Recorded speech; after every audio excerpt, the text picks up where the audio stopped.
Buenos días, hermanos, ¿cómo están? Bien, gracias a Dios. Parece que fuera la primera vez. Me siento muy nervioso. ¿Ustedes no? Pónganse acá para que vean lo que se siente. Pero yo creo que les he dejado claro el por qué es ese nervio, ¿no? Porque hay una conciencia de que estamos aquí para hablar lo que es la palabra de Dios. ¿Usted tiene temor? Yo espero que sí. ¿Le gustaría escuchar la palabra de Dios? Mire, le voy a ser sincero. Cuando estaba preparando el mensaje, quise darle tantas vueltas. Y yo sé que a la mitad del mensaje en ocasiones he dicho, el que quiera puede salirse. Pero ahora lo voy a hacer más pronto porque al menos a nivel personal es uno de los mensajes que más me han hecho huella.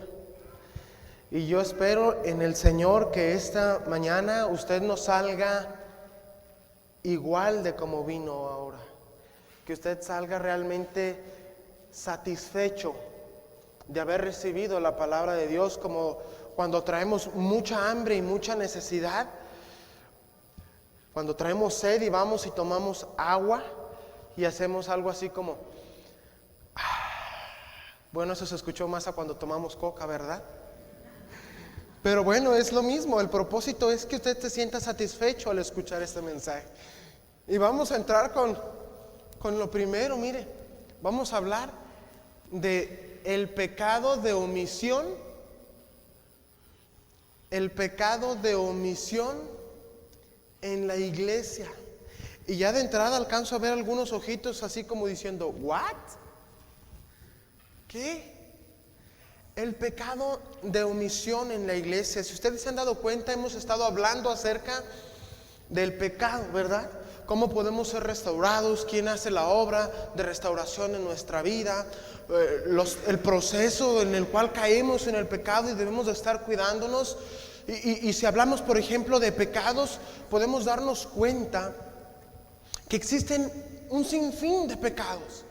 ¿Y en la iglesia? Sí, en la iglesia. La iglesia es el pueblo especial de Dios. La iglesia es un pueblo escogido de Dios para que vaya a ser luz entre las naciones que viven en tinieblas. La iglesia es un pueblo que Dios escogió para que viva con un estilo de vida diferente al que el mundo vive. Es decir, la iglesia tiene el compromiso espiritual de adorar a Dios con un estilo de vida. La iglesia tiene herramientas importantes y personas cerca de ella y en ella para que ayude a cumplir este propósito. La sangre de Jesús es una herramienta poderosa que nosotros tenemos para vivir limpios y agradar a Dios. El Espíritu Santo es la persona que hace la obra de regeneración en nuestra vida y el proceso de santificación. Entonces la iglesia está en ese proceso de santificación. Ese pueblo, ese grupo de hermanos que ha sido redimido, que ha sido perdonado, que ha sido limpiado por la sangre de Jesús, se encuentra en un proceso de santificación en donde el Espíritu Santo está obrando en su vida para estarle apartando del pecado. Para estarlo apartando del pecado. Y mientras la iglesia se encuentre en esta vida, la iglesia no podrá ser libre completamente del pecado.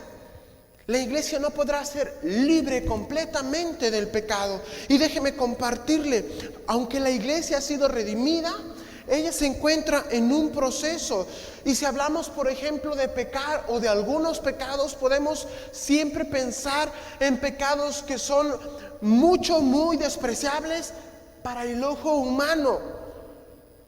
Muy despreciables para el ojo humano. ¿Como cuáles? La fornicación, el adulterio, el robo, el matar, el secuestrar, el violar, cierto, no son despreciables para el ojo humano. Si echamos una mentira, no es tan despreciable para el ojo humano, ¿o estoy mal? ¿Sí vino hoy? Acuérdese que me gusta que participe. ¿Es despreciable una mentira como lo es el matar? Bueno, depende de la mentira, ¿verdad? Pero no es tan despreciable ni tampoco tiene tanto problema. No depende de la mentira, porque es mentira, pero estamos hablando ante el ojo humano. Sabemos que ante Dios es pecado, ¿verdad? Pero hoy voy a hablarle acerca del pecado de omisión. Estamos hablando de una rebelión. ¿Qué es pecado? ¿Qué es pecado?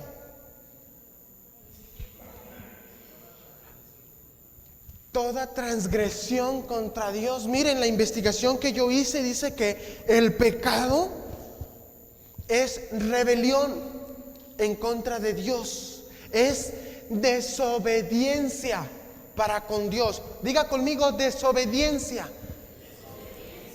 ¿Qué es el pecado? Desobediencia. Entonces, cada que usted y yo desobedecemos lo que Dios está diciendo, lo que Dios está mandando, por ende nosotros estamos cometiendo pecado. Y especialmente yo hoy quiero hablarle de un pecado que se encuentra en la iglesia con más frecuencia, sí, pero a veces por falta de conocimiento, dice la palabra del Señor, pecó mi pueblo. Por falta de conocimiento. Pablo, cuando él está dando su testimonio, él dice: he cometido esto y he hecho esto y he ido a perseguir la iglesia y he matado personas, pero por ignorancia lo he hecho. O así también ustedes. Sé que muchas cosas han hecho por ignorancia, pero hoy es tiempo de que se alineen, de que empiecen a obedecer a Dios. El pecado de omisión es aquellas faltas, aquellas desobediencias que nosotros hacemos en contra de Dios que no estamos conscientes. ¿Sí me expliqué?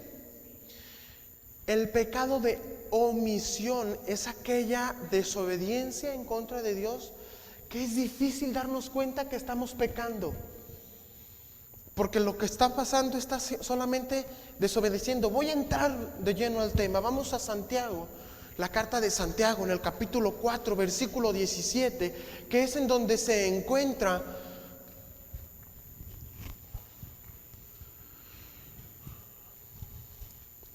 el mensaje central de esta mañana. Santiago 4, 17. ¿Ya lo tienen? Dígame. Santiago 4, 17. Sígame con su oído, por favor. Mire, dice: y el que sabe hacer lo bueno y no lo hace, ¿qué dice? Mire, no está diciendo el que sabe que va a matar y que matar es pecado, eso pues está haciendo mal. Está hablando de las cosas que sabemos que está bien hacer, pero no las hacemos. Santiago está hablando acerca de las obras y está hablando acerca de la fe y está poniéndolas en una balanza y dice: ¿cómo es posible que tú me digas acerca de que tú tienes una gran fe y tus obras son muy pocas? Están muy abajo. La balanza no puede estar así. Si tú dices que tienes una fe así de grande, entonces tus obras deben reflejar esa fe. Las obras que tú estás haciendo deben de ser un reflejo de tu fe, de tu creencia en Dios. Dices que amas a Dios, pero no obedeces lo que Dios dice. ¿Cómo? ¿Cómo es eso? Entonces Santiago, cuando llega al capítulo 4, en el versículo 17, dice: escucha bien lo que te voy a decir. El que sabe hacer lo bueno y no lo hace, eso es pecado. Por eso el pecado de omisión es tan difícil que podamos identificarlo en nuestra iglesia y en nuestra vida. Porque a veces estamos sentados en la iglesia, pero tenemos nuestra relación con Dios, podemos orar, podemos leer la Biblia, pero no estamos sirviendo en ningún ministerio. ¿Eso es bueno, servir a Dios en algún ministerio? ¿Sí vino? ¿Es bueno servir a Dios en algún ministerio? Es bueno. ¿Y cuántos están sirviendo? Entonces, si tú sabes que eso es bueno, pero no lo estás haciendo, ¿qué crees que está pasando?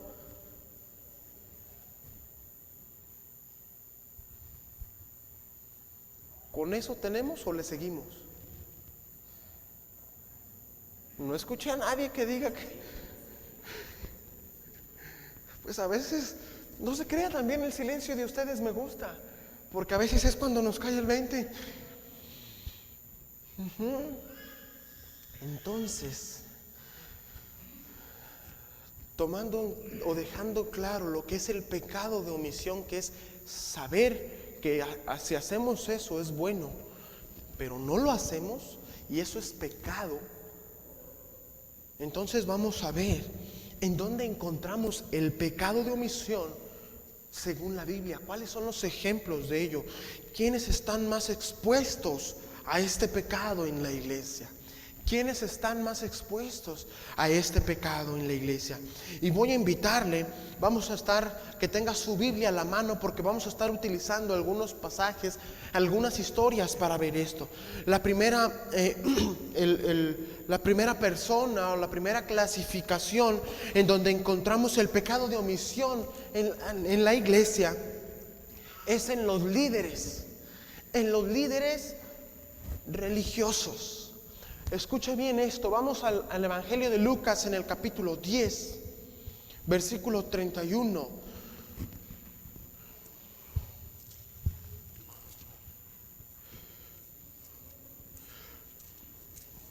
¿Qué vamos a encontrar allí?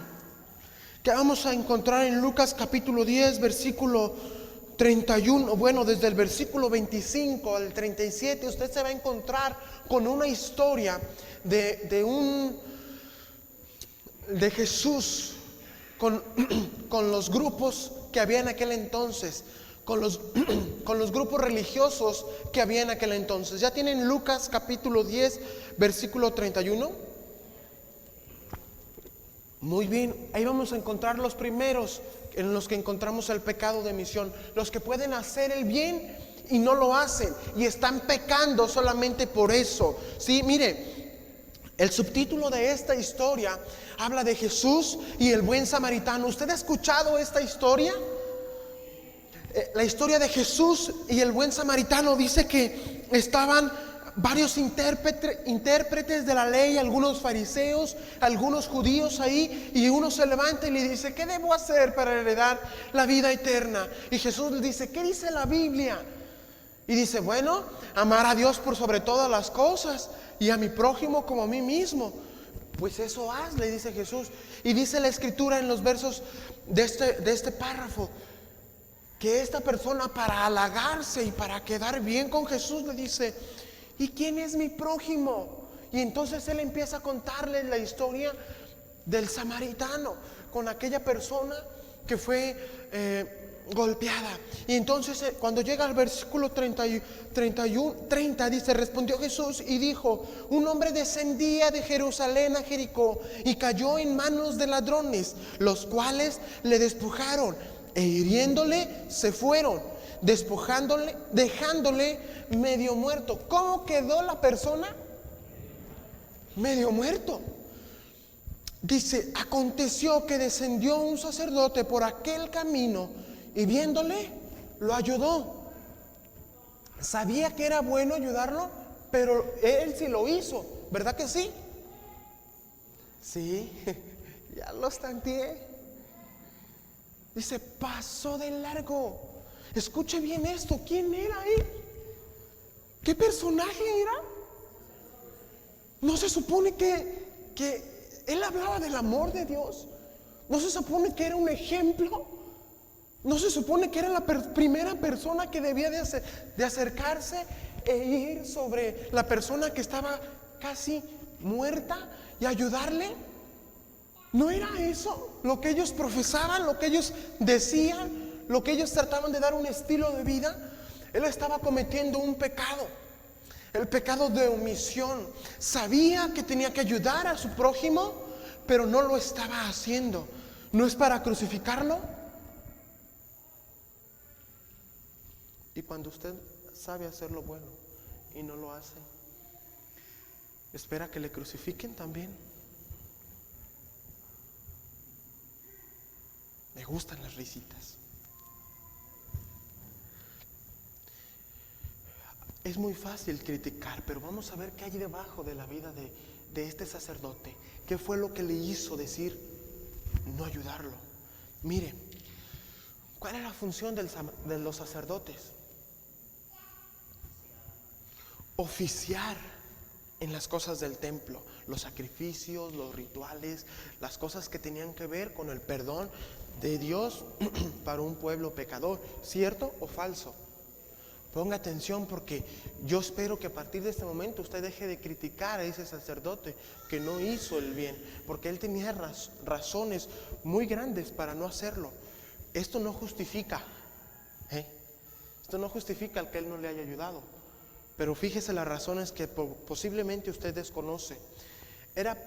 Muchos dicen que era probable que este sacerdote fuera a oficiar. Pero el texto dice lo contrario. Dice, versículo 30, respondiendo Jesús dijo a un hombre, descendía de Jerusalén a Jericó. Es decir, él ya venía, lo más probable es que esta persona ya venía de oficiar. Según la ley, según la Biblia, este sacerdote tenía que haber permanecido un tiempo de 2 semanas en el templo. Los sacerdotes eran los descendientes ¿de quién? No, de Aarón. Los descendientes de Leví no eran sacerdotes, eran auxiliares de los descendientes de Aarón. ¿Sí o no? Bueno, entonces los descendientes de Aarón eran solamente los sacerdotes, nadie más podía oficiar en las cosas del templo. Y algunos dicen, bueno, es que no se detuvo porque la ley también decía que él no tenía que tocar ningún cadáver. Vean lo que dice Números 19:11. Lo voy a leer, si usted lo encuentra, sígame, si no, escúcheme. Números 19:11 dice, él estaba hablando Dios acerca de las leyes que Dios da a los levitas y a los sacerdotes para oficiar, y dice, el que tocare cadáver de cualquier persona será inmundo 7 días. Es decir, si la persona, si el sacerdote llegaba y se acercaba, la ley decía que él quedaba contaminado de esta persona, porque lo más seguro es que este sacerdote, como dice la escritura, que había quedado casi muerto, haya pensado, este está muerto, ya es un cadáver. Si yo me le acerco y lo empiezo a ayudar, lo empiezo a auxiliar, pues yo ya no puedo oficiar en el templo por 7 días, porque tengo que pasar por un proceso que marca la ley de santificación. ¿Y saben qué simbolizaba eso? Dinero, tiempo, que las personas que dependían de él quedaran desprotegidas. Muchas gracias, hermana, hoy me traje varios, mire. No contaba con mi astucia. Que las personas que dependían del sacerdote, entonces el sacerdote lo ve y dice, no, pues paso de largo. Es tiempo para comprar el carnero o la novilla que pedía la ley para hacer el sacrificio de la purificación por los 7 días. Y por 7 días él tenía que vivir apartado. Eso es lo que decía la ley, porque él estaba contaminado, se había contaminado de ese cadáver. ¿Está conmigo? ¿Sí me estoy explicando? No era tan fácil como nosotros creemos de solamente decir, ay, el sacerdote, mira, no se suponía que tenía que dar ejemplo de amor y ejemplo de bla, bla, bla, bla, bla, bla, bla. No, había algo más en la vida del sacerdote que marcaba la ley, que la misma ley había establecido, por lo cual el sacerdote dijo, ay, es que no es tan fácil. Y aparte, en aquel entonces, como hay en la actualidad también, muchos decían, ¿y si es una trampa? Y solamente hacen esto para hacerme una emboscada. ¿Por qué? Porque el sacerdote era de las personas de las clases más altas en aquel entonces. Y era incluso probable que él fuera hasta a caballo. porque era de la clase alta el sacerdote. No era por falta, vamos a decirlo así, de recursos para que él sirviera. Tenía los recursos necesarios para hacerlo. Pero aquí él estaba en un dilema. ¿Hago lo bueno? ¿Quiero ayudarle y ver por mi prójimo? Pero eso me va a costar el no oficiar en la iglesia, el no servir en el templo, en el tabernáculo. En el templo, ya estaba en aquel entonces en el templo. Y a veces los líderes religiosos estamos en un dilema así. ¿O no es cierto, pastor? Cuando a veces vemos a una hermana por la calle que la agarró la lluvia, decimos, híjole, pero sí como anda la iglesia, ahorita van a decir que yo y la hermana andamos. ¿Y qué hago? ¿La subo o la dejo que se moje? Nos encontramos en dilemas similares, ¿cierto o no? Donde a veces decimos, híjole, ella necesita un consejo ahorita, pero si le respondo a las 12 de la noche, ¿qué va a decir mi esposa? Que ando con la hermana. Pero es que si me habla a las 12 es porque necesita algo. Híjole, mi esposa no pudo venir a acompañarme a esta consejería con esta hermana, pero la hermana necesita un consejo ahora. Y a veces hemos tenido que decir, no puedo atenderla por el testimonio, para cuidarles a ustedes como iglesia. Pero estamos tentados a ese pecado de omisión. Los líderes religiosos, los pastores, los que sirven al frente de las iglesias, están tentados a este tipo de pecado, de que saben que pueden hacer lo bueno, pero a veces dicen, híjole, mejor no lo hago. Y por eso hablo acerca de, es un problema decir, por ejemplo, robar a alguien. Ese no es un dilema. Sabes que no debes robar a alguien. ¿Qué dice la Biblia? No hagas con otros, ¿qué? Mentira. Exactamente. Me acuerdo de darle un chocolate cuando baje. Dios está estableciendo que hagamos, no que dejemos de hacer. El diablo se ha encargado de introducir en nuestra vida aquellos pensamientos que van en contra de la voluntad de Dios. Y el diablo sabe eso. Por eso el diablo se ha encargado de decir, no hagas con otros lo que no quieres que a ti te hagan. Y la Biblia no dice eso, no está eso en el corazón de Dios. Dios está diciendo, haz, obra en favor de alguien para bien. Haz con otros lo que quieras que te hagan a ti. Esa es la regla de oro. Y los levitas es el mismo ejemplo. Vamos al siguiente paso. Los primeros es los líderes religiosos, las personas que están al frente de las iglesias, de un ministerio en especial. Pero también vamos a encontrar a los líderes de apoyo. A los líderes de apoyo. Les decía yo hace un momento que los levitas no eran sacerdotes, eran auxiliares de los sacerdotes. Solamente los sacerdotes podían ser de la descendencia ¿de quién? De Aarón. Solamente ellos podían ser de la descendencia de Aarón, los sacerdotes. Entonces los levitas eran auxiliares de los sacerdotes. Ellos andaban sirviendo también allí. Dice, asimismo, un levita, versículo 32, llegando cerca de aquel lugar y viéndole, pasó de largo. ¿Por qué pasó de largo? Porque aunque la ley no era tan fuerte y no era tan difícil para él, no era tan dura o tan directa como para el sacerdote, también había leyes para él. Y fíjese, era tan dura para ellos que decía que no podían tocar ni siquiera las personas de su propia familia. Eso dice Levítico, no lo vamos a buscar, pero eso es lo que dice Levítico. También estaba hablando y dice, creo que Levítico 21:11, no lo busquen, creo que dice que ellos no podían ni siquiera acercarse a tocar el cadáver de nadie, exclusivamente de nadie, ni siquiera de sus padres. La ley era así de dura con ellos. Y ellos estaban en un dilema. ¿Y sabe qué? Usted y yo, cuando se trata de servir, siempre estamos en un dilema. Ay, es que estuve bien cansado todo el día. Este día fue terrible.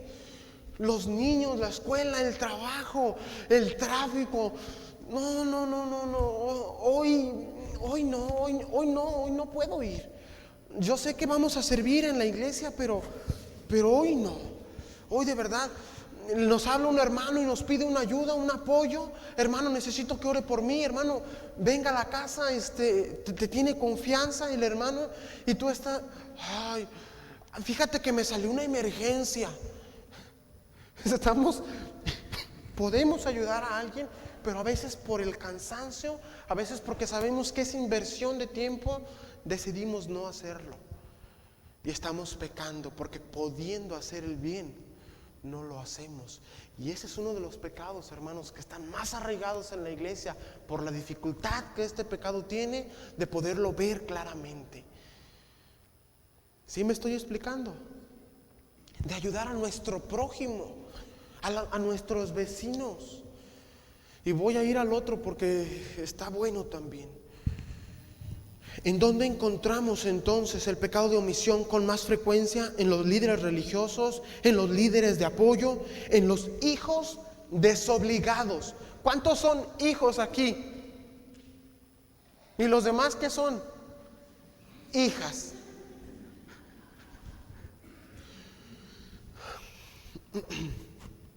Marcos 7, del 11 al 13. Marcos 7 del 11 al 13, lo voy a leer. Versículo 10, versículo 9 dice: les decía también, bien invalidáis el mandamiento de Dios para agradar vuestra tradición, porque Moisés dijo: honra a tu padre y a tu madre, y el que maldiga al padre o a la madre muera irremisiblemente. Pero vosotros decir: basta que diga un nombre al padre o a la madre. Es corbán, que quiere decir mi ofrenda a Dios, todo aquello con que pudiera ayudarte. ¿Qué estaba pasando aquí? Lo que con frecuencia vamos a encontrar entre Jesús en aquel tiempo. Un debate con personas que estaban tratando de exhibir públicamente a Jesús y de decir: lo que vienes a hacer es a causar una revolución, lo que vienes a hacer es a causar una diferencia que no es agradable para el pueblo. Tú vienes a hacer cosas contrarias a la que la misma ley ha establecido. Pero Jesús les responde y les dice: no, yo no vengo a eso. Ustedes son los que por las tradiciones humanas han estado dividiendo, han estado malinterpretando lo que Dios ha establecido en la ley de Moisés. Lo que había en el corazón de Dios, el deseo que existía en el corazón de Dios desde un principio para su pueblo o para la humanidad.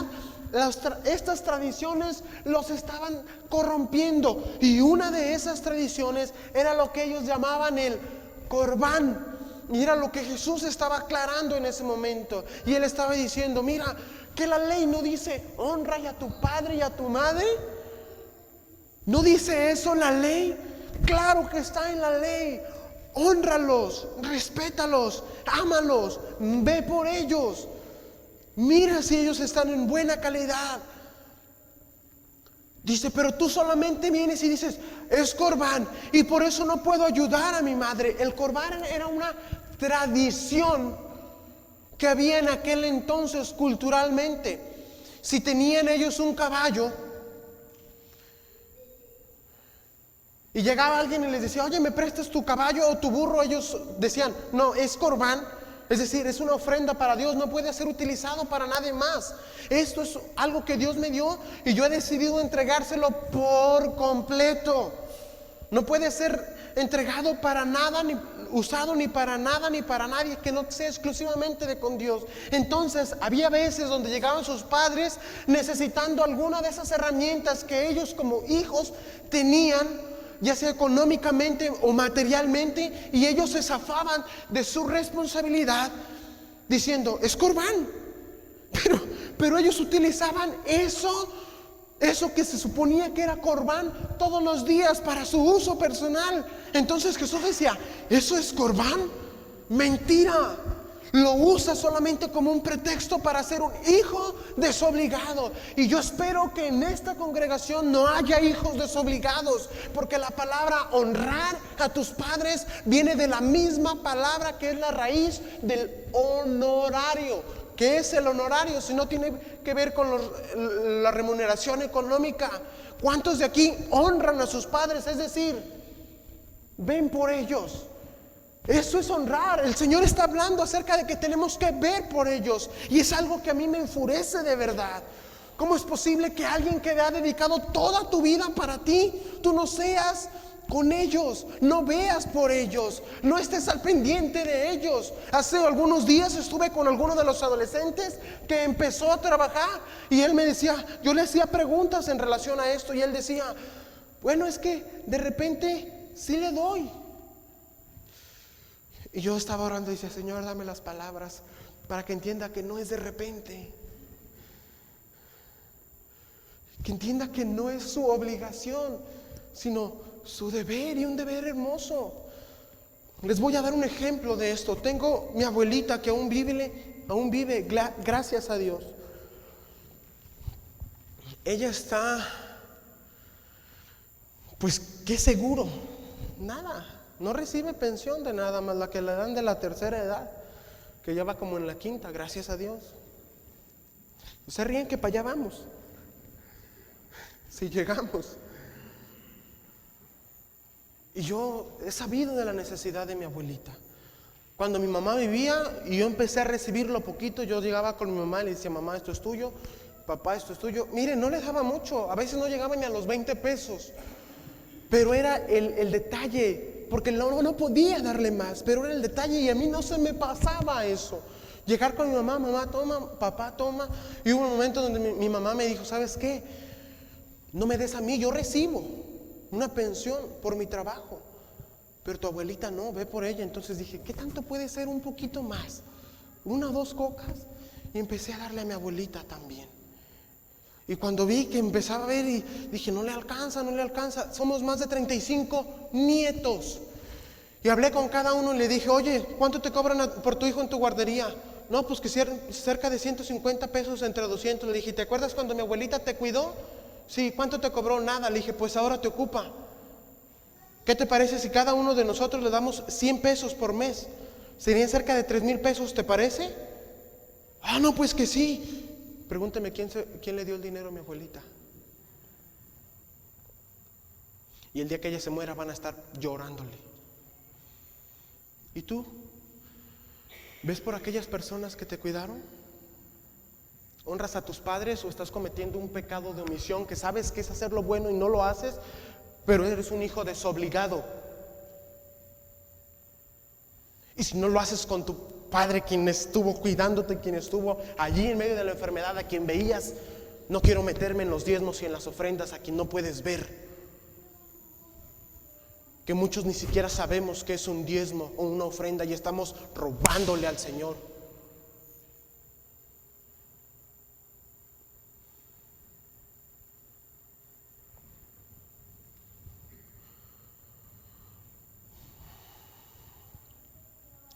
A veces siento la necesidad de pedir perdón por cómo les hablo, pero cuando recuerdo que es Dios quien está hablando conmigo, me siento tranquilo.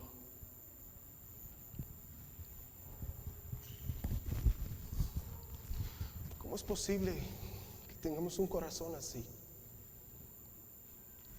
Te estoy compartiendo una obra que hacen las personas que están gobernadas por el mundo. ¿Tú vives igual, gobernado por el mundo?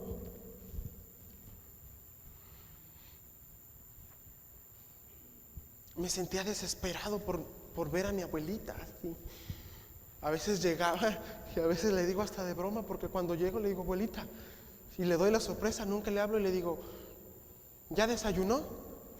Y luego dice ella, hace ratito ahí en la tele pasaron un anuncio de unas hamburguesas. Y yo digo entre mí, no le pregunté eso. Lo veo hace en la noche y le digo, abuelita, ¿qué quieres cenar? Y dice, ahí anunciaron en la bocina que está vendiendo tacos. Pero le da pena. Le da vergüenza decirme, quiero tacos. ¿Y cómo no le voy a dar tacos cuando me cuidaba todos los días mientras mi mamá iba a trabajar? Mientras mi papá iba al trabajo. Se hacía bola con más de 10 nietos. Nosotros no, bueno, yo no, ustedes se quejan por 2 o 3 hijos. Ella tenía que atender todos los nietos. ¿No somos desobligados? Podemos tener tantos pretextos. Ay, es que hoy me quedé, di el diezmo, mi corbán. Pues no tuve para darle a mi abuelita, no tuve para darle a mi mamá. La Biblia no exige que vayas y le des el diezmo, le des el 20% o el 30%, pero sí dice hónralos. Y la palabra honrar tiene que ver no solamente con cuidarlos o estar al pendiente, hablarles o ver por ellos. Tiene que ver con honrarlos. ¿Sí me estoy explicando? ¿Sí me estoy explicando?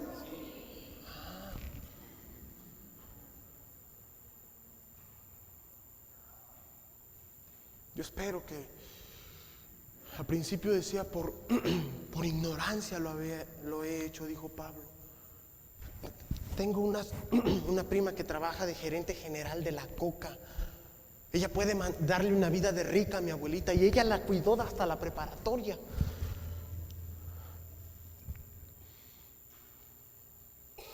Y yo sé que aquí también hay personas que podemos hacer algo igual, pero nos olvidamos y estamos pecando. El pecado de omisión. Y voy a ir más rápido porque el pastor ya me está viendo. No lo vean.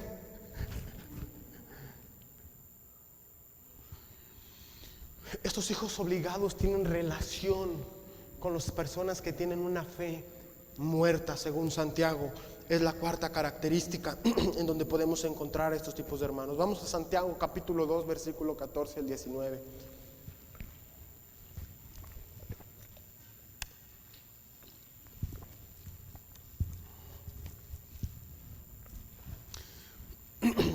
Los hermanos con una fe muerta. Los hermanos con una fe muerta están demasiado expuestos. Yo diría que casi son los que practican el pecado de omisión.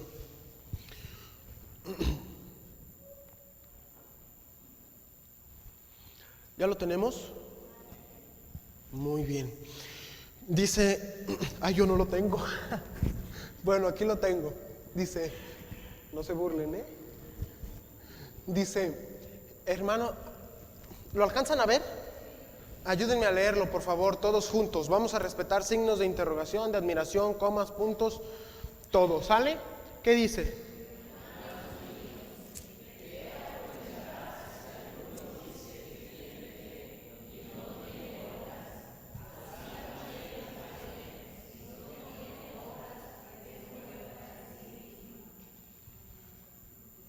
¿Sí le entendieron? Entonces ya le dejamos ahí. Mira, está diciendo Santiago, el que inició en 4:17 diciendo, el que sabe hacer lo bueno y no lo hace, eso es pecado. Eso es pecado y se le llama pecado de omisión, porque estás omitiendo el hacer el bien. Pero aquí está diciendo, hermanos míos, ¿de qué les aprovechará si alguno dice que tiene fe, pero no tiene obras? Así también la fe, si no tiene obras, es muerta en sí misma. Es decir, no está en nada. Y déjenme hacer una aclaración que es importante. Muchos cuando leen, entre ellos me incluyo yo al principio, cuando leen algo así como la carta a Santiago, dicen, entonces la salvación es por obras. No. Las obras deben ser un reflejo de la fe que tú dices que tienes. Si tú dices, es que yo amo a Dios, no, wow, es que tengo una relación impresionante con Él, yo debería estar, no sé, ser el único que predica el Monte Oreb. Es más, deberían darme hasta una silla especial de la relación que yo tengo con Dios. Hombre, si somos aquí es por la fe que yo tengo, soy el único que tengo el don de fe en la iglesia. Los cristianos yoyos. Pero si no empiezas a reflejar tu fe, a servir a otros, Eso es nada. ¿Qué es un pastor? ¿No viene de la palabra ministro, que quiere decir menos que todos? No es un magistrado como los jueces que están en el mundo secular. Ellos son magistrados porque están por arriba de todo, en autoridad y en servicio. Hablando en relación a autoridades que Dios ha establecido, el pastor es una autoridad. Y como iglesia, mientras el pastor esté haciendo la voluntad de Dios, debemos apoyarle, sujetarnos a su pastorado, apoyarlo, orar por él. Voy a hacer la aclaración, estoy hablando mientras el pastor haga la voluntad de Dios. ¿Sí? Si el pastor de repente aquí viene a empezar a hacer cosas que están en contra de la Biblia, lo siento mucho. Con amor, misericordia y disciplina tenemos que hacerle ver su error, que entre a orar con Dios. Pero nosotros eso es en autoridad. Dios lo ha puesto como autoridad sobre la iglesia, pero en servicio estamos para servirles a todos ustedes, para servirles a todos, y debemos dar ejemplo de eso.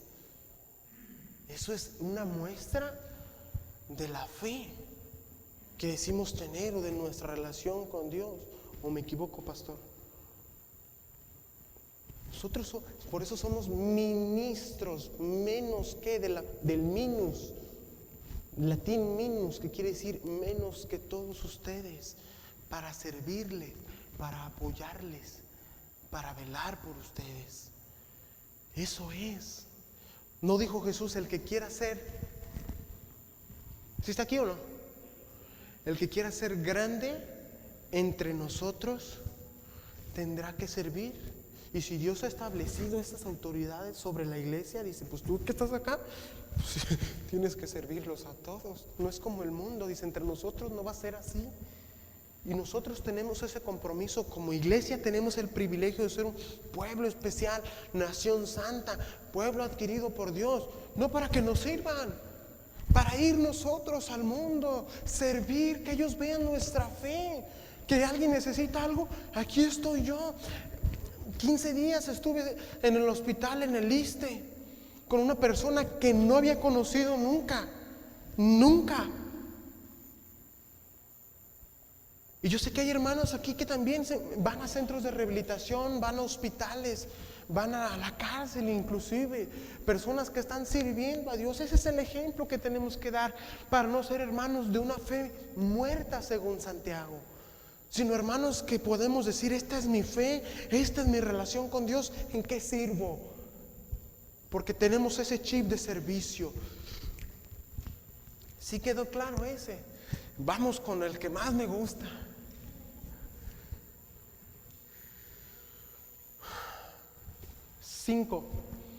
Los hermanos que no predican cometen pecado. Ezequiel 3, 16 al 19. Escuche esto y voy a terminar ya con esto. Aconteció,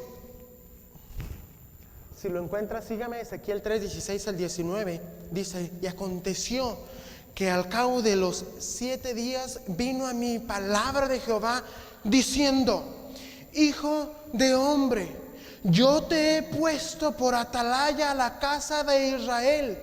Oirás pues tú la palabra de mi boca y los amonestarás de mi parte cuando yo dijere al impío: de cierto morirás, y tú no le amonestares ni le hablares, para que el impío sea apercibido de su mal camino, a fin de que viva.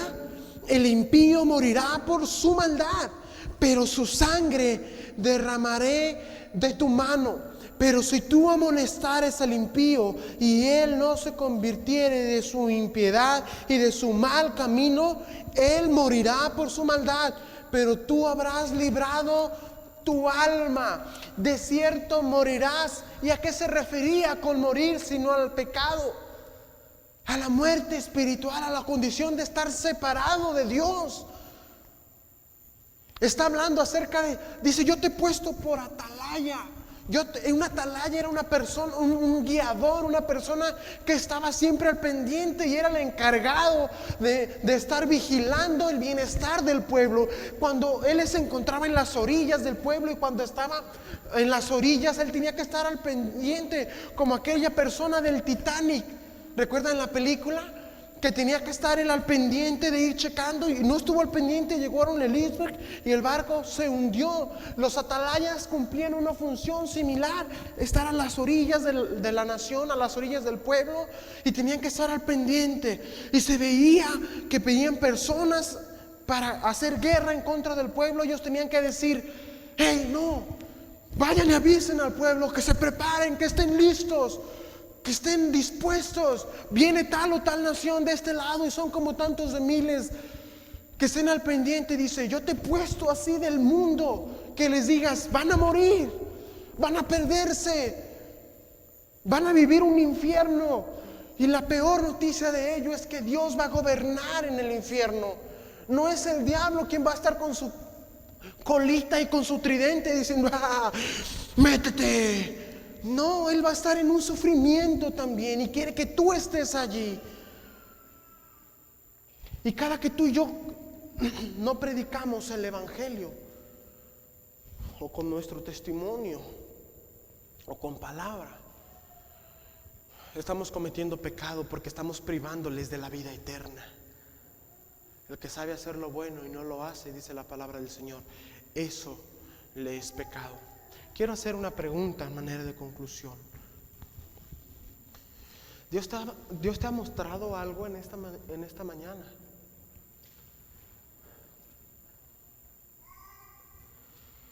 ¿Hay algo que tú consideras que debas cambiar? Mira, Gálatas 6, 9 y 10 dice, no nos cansemos pues de hacer bien, porque a su tiempo segaremos si no desmayamos. Así que, según tengamos oportunidad, hagamos bien a todos, y mayormente a los de la familia de la fe. ¿Recuerdas algún bien que te haya hecho algún hermano de aquí? ¿Recuerdas algún bien que tú le hayas hecho a su hermano?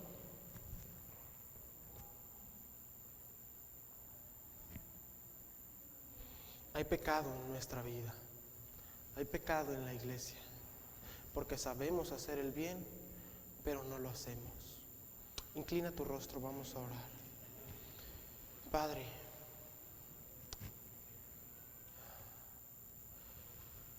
gracias, Señor, porque si no fuera por tu misericordia, Señor, por tus planes, Señor, por tu soberanía, yo no hubiese subido aquí, Señor.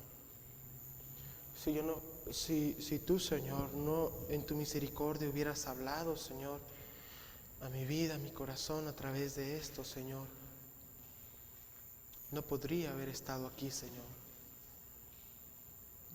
Padre, tengo una petición especial delante de ti. Limpia tu iglesia, Señor, de este pecado. Limpia mi vida, Señor, de este pecado. Y te suplico, Señor, en el nombre de Jesús, que tu palabra, Señor, cumpla el propósito de esta exposición, Señor. Que identifiquemos en nuestra vida, Señor, personalmente y como iglesia, cómo este pecado, Señor, es tan difícil de detectar y es tan desagradable para ti. Aunque unos le llaman pecado blanco, Señor, no deja de ser pecado y trae muerte, separación, Señor, de contigo. Temporalmente, Señor, como una sombra de muerte, según el salmista, Señor. Padre, ayuda a tu iglesia, Señor, ayúdanos para que este pecado no sea una constante en nuestra vida. Ayúdanos a limpiarnos y a despojarnos de él, Señor. En el nombre de Cristo Jesús. Amén. Dios les bendiga, hermanos.